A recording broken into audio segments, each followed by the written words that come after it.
She was a monster who had killed hundreds. He was a broken cowboy with nothing left to lose.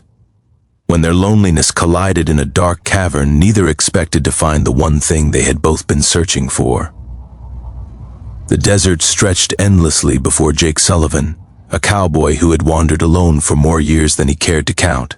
His horse Dusty had given up on him 3 towns back, and now he walked with nothing but a canteen of warm water and memories of a life that once held promise. Jake had heard the legends, of course. Everyone in the territories had. They spoke of a creature that lived in the canyon beyond Red Mesa, a being so ancient and so enormous that the first settlers had mistaken her silhouette for a mountain. They called her the Giant Widow, and the stories varied depending on who told them. Some said she was a woman cursed by a jealous god, transformed into something monstrous after her husband died in the Great War. Others claimed she was never human at all, but something that had crawled up from the depths of the earth before mankind ever set foot on these lands. What everyone agreed upon was simple. Those who sought her out never returned. Jake had nothing left to lose. He found the canyon entrance as the sun began its descent, painting the rocks in shades of amber and blood. The opening in the cliff face was massive, easily large enough for a train to pass through, and the darkness within seemed to swallow the fading light entirely. He stepped inside. The temperature dropped immediately, and Jake pulled his worn jacket tighter around his shoulders. His boots echoed against the stone floor as he walked deeper into the passage. Strange crystalline formations jutted from the walls, glowing with a faint phosphorescence that provided just enough light to navigate by. Hours passed, or perhaps it was only minutes. Time seemed to move differently in this place. Finally, the narrow passage opened into a cavern so vast that Jake could not see its ceiling or its far walls, and there, at its center, she waited. The Giant Widow was unlike anything the legends had prepared him for. She stood perhaps 50 feet tall, her form humanoid but stretched and elongated in ways that defied natural proportion. Her skin was pale as moonlight, and her 8 legs, yes, 8 legs, supported her body with an alien grace that was somehow both terrifying and beautiful. Her face, however, was remarkably human, bearing the weathered features of a woman who had lived through countless sorrows. She wore a tattered black dress that had once been fine, and her silver hair cascaded down her back like a frozen waterfall. When she spoke, her voice echoed through the cavern like distant thunder. "Another one," she said, and there was weariness in her tone. "Another foolish mortal come to test his courage against the monster." Jake removed his hat and held it against his chest. "Ma'am, I mean you no harm. I am not here to fight." The Giant Widow tilted her massive head, studying him with eyes that glowed like dying embers. "Then why have you come, little cowboy? Seeking treasure, glory, a story to tell in the saloons, seeking nothing but rest, ma'am. I have walked a long road and I am tired." Something shifted in her expression. Suspicion gave way to curiosity. "You are different from the others. They came with weapons drawn, with fear burning in their hearts. You carry no weapon." "Lost it," Jake admitted. "Lost everything, truth be told. My wife passed 7 winters ago. My sons grew up and found their own paths, paths that did not include their father. The ranch went to the bank. I have been wandering ever since, searching for something I could not name." The Giant Widow lowered herself, her 8 legs folding beneath her, in a motion that was surprisingly graceful. Now her face was closer to his level, though she still towered above him. "You have known loss," she said softly. "I can see it in your eyes. The same emptiness I see when I gaze into still water. Is that why they call you the widow?" A sound escaped her that might have been laughter, though it was tinged with immeasurable sadness. "My husband was a king among our kind. He ruled these lands before humans ever dreamed of crossing the great waters.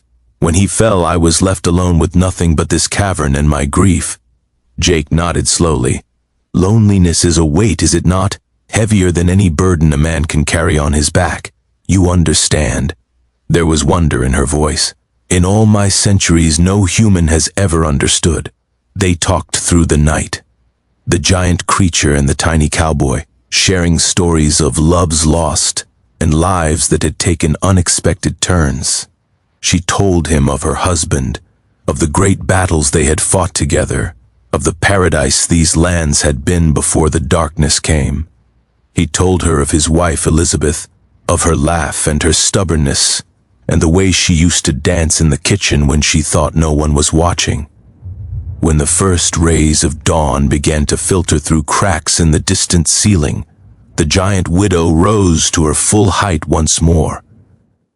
"You have given me something precious, little cowboy," she said. "Company, conversation, understanding. These things I have not known for longer than your kind has walked upright. I would give you a gift in return." "That is not necessary, ma'am."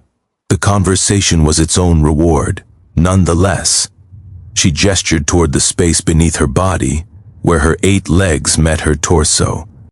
"Between my legs lies a treasure that has remained hidden since before the mountains were born. Many have come seeking it with greed in their hearts, and they met their end for their avarice. But you, who came seeking nothing, may look.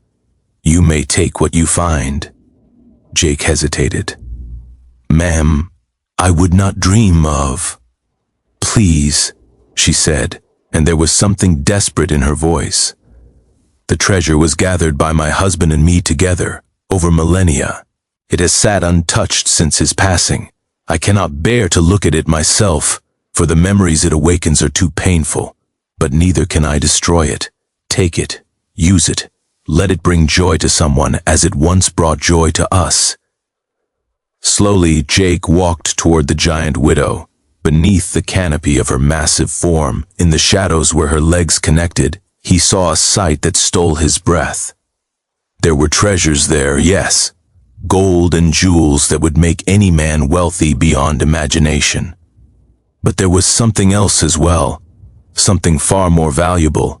Artifacts from ages past lay carefully arranged, paintings of landscapes that no longer existed, sculptures carved by hands that had turned to dust before the pyramids were built, books written in languages that humanity had forgotten how to speak. And among them, wrapped in silk that shimmered like starlight, were seeds. "These," Jake whispered, touching the packet of seeds with trembling fingers. "From the garden that my husband and I tended together," the giant widow said. "They will grow anywhere, in any soil, and they will bear fruit that can feed multitudes. We had intended to share them with the world, but the darkness came, and my husband fell, and I retreated into my grief." Jake looked up at her, tears streaming down his weathered cheeks. "Why me? Because you did not look upon me and see a monster. You did not look upon my treasure and see wealth. You looked upon a grieving widow and offered kindness. That is rarer than all the gold in this cavern." Jake took the seeds and nothing else.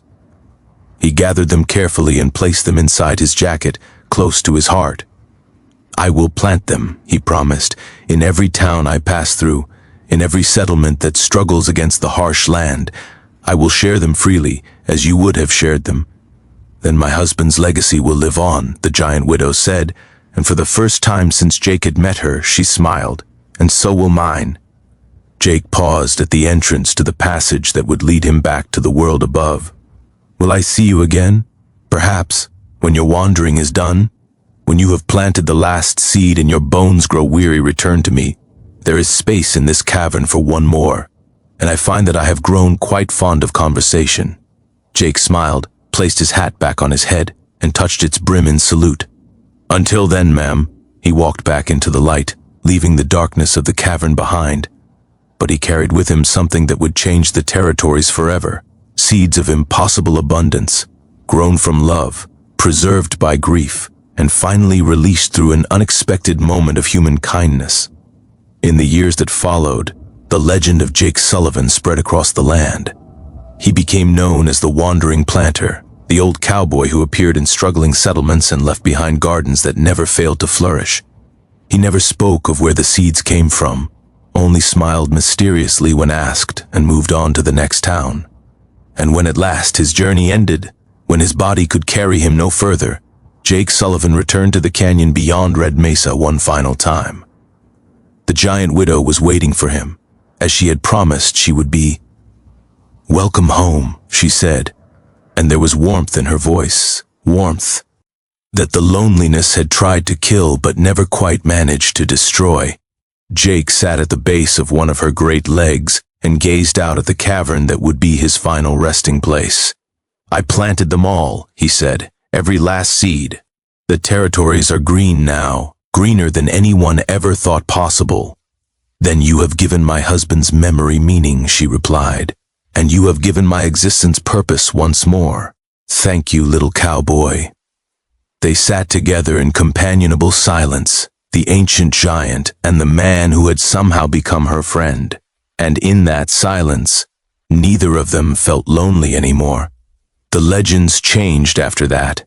People still spoke of the giant widow in the canyon, but they no longer spoke of her with fear. They called her the guardian, the keeper of seeds, and they left offerings of flowers at the entrance to her domain. And sometimes, on quiet nights when the desert wind carried whispers across the mesa, people swore they could hear two voices laughing together deep within the earth. One vast and ancient, one small and human, both finally at peace.